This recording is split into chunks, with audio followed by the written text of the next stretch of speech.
So procrastination. Procrastination is when we've got something to do and we don't do it. And most of us want to reduce or stop this.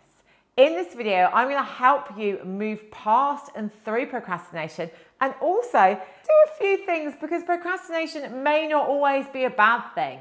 It's about learning what it's telling us and looking at those signs. I'm Ruth Kudzi, the founder of Ruth Kudzi Coaching. I transformed my life and my business, and I'm passionate about helping others do the same. So we can all procrastinate. I know when I was writing my second book, people would be asking me, oh, how have you got on? And in reality, I probably had done very little. My poor book coach was pulling her hair out.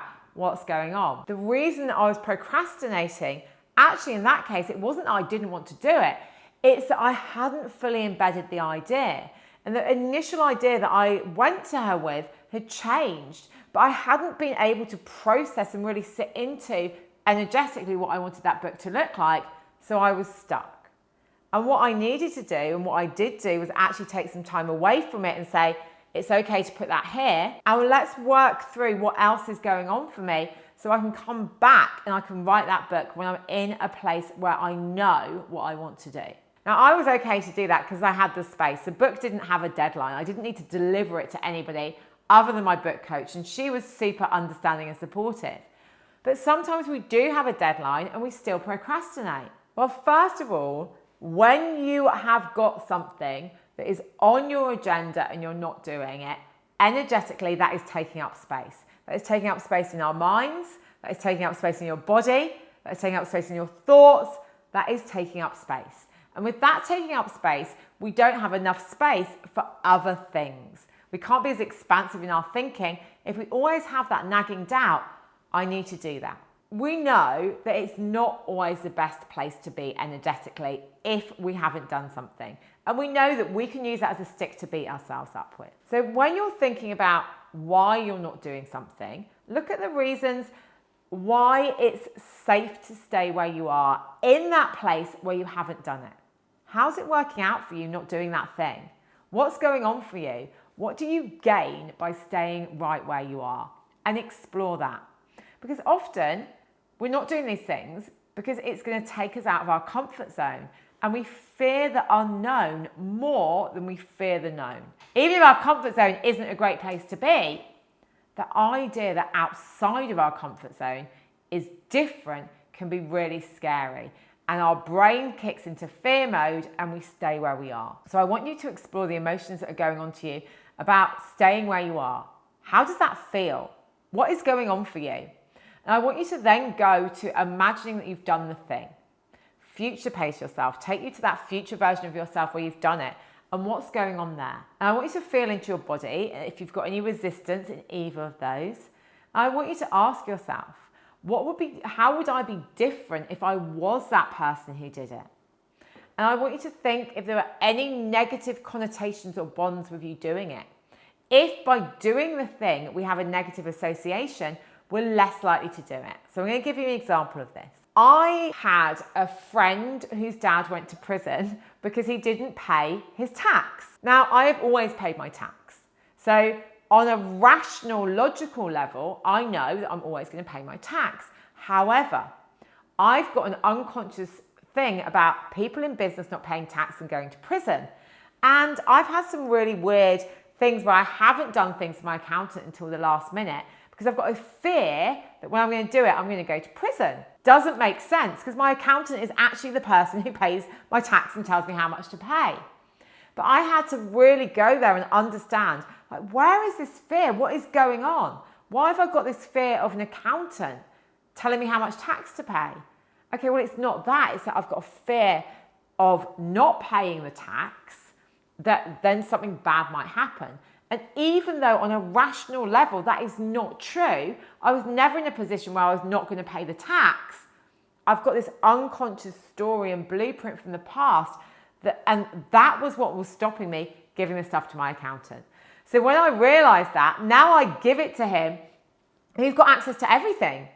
And that means that I don't take space up energetically, worrying about something which is never going to happen and worrying about a story that I've got in my past, which is something that is not even about me. So often it's around this fear, which is related to something that's happened in the past, and our unconscious mind makes a relationship or the comparison to our situation with that situation in the past. And that can be something that happened to us or somebody else that is basically entrenched in our belief system.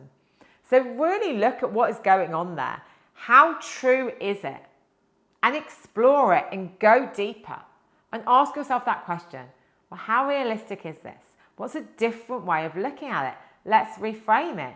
Well, actually, if I give my accountant my account stuff early, he's going to calculate the right tax. So I'm going to pay it. So I'm never going to be late and I'll never have any penalties. So it's about playing with that energy and that emotion.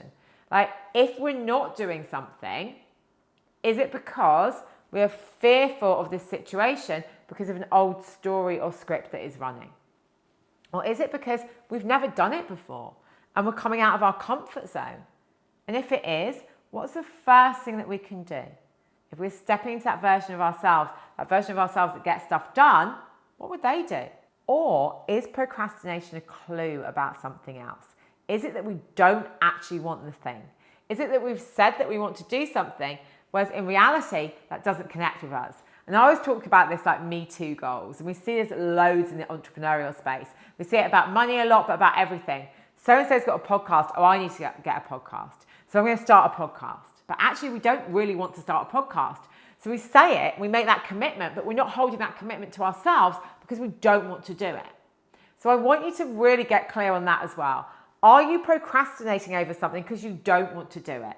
If that's the case, do you need to do it? Is it life or death? Is it going to get you in trouble with the tax man? If not, why do you have it on your agenda? If there's something there that you're not doing and you're beating yourself up about not doing, but you don't want to do and you don't need to do, what's stopping you get rid of it? What's stopping you say, actually, that was a priority, but my priorities have changed and I'm allowed to not complete things if I want to. So equally, look into that energy. Is procrastination a sign that you're doing the wrong thing? Is procrastination a sign that this is not the right time for you? Is procrastination a sign that you've taken something on that you really wish that you said no to? And if that's the case, then that's a boundaries issue, isn't it? It's a case that you need to then look at your boundaries in the future. If you've got resistance, lean into that resistance. What's going on? It may be that resistance is because you're really scared of becoming successful and what that means. Well, if that's the case, let's dig deeper. What does success look like and feel like for you? What are you scared of giving up? Who do you know who's been successful who doesn't have success that way? You're able to paint your own picture of success. So many people I know, they have this success template from the past, which was where they were working really long hours, they were burnt out. You need to cut that emotional cord and that with that version of success and go back and reimagine what success is to you now and then look at that in that context. Is that even successful? Probably not. So ditch that version and actually work on your newer version, which is going to enable you to spend time with your family, to have time for yourself, which isn't going to mean that you're going to burn out. But where do you start? You need to break down that big thing into smaller things.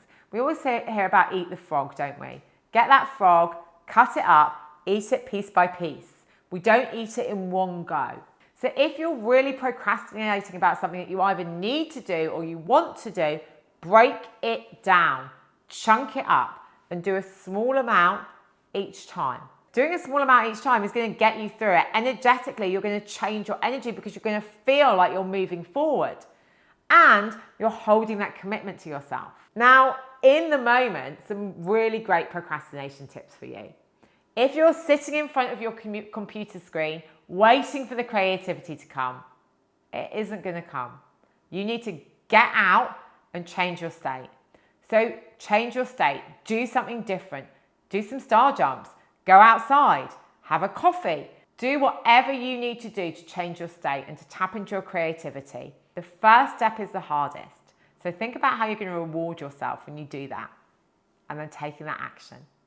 So as I've said before, procrastination happens to all of us. You don't need to feel bad.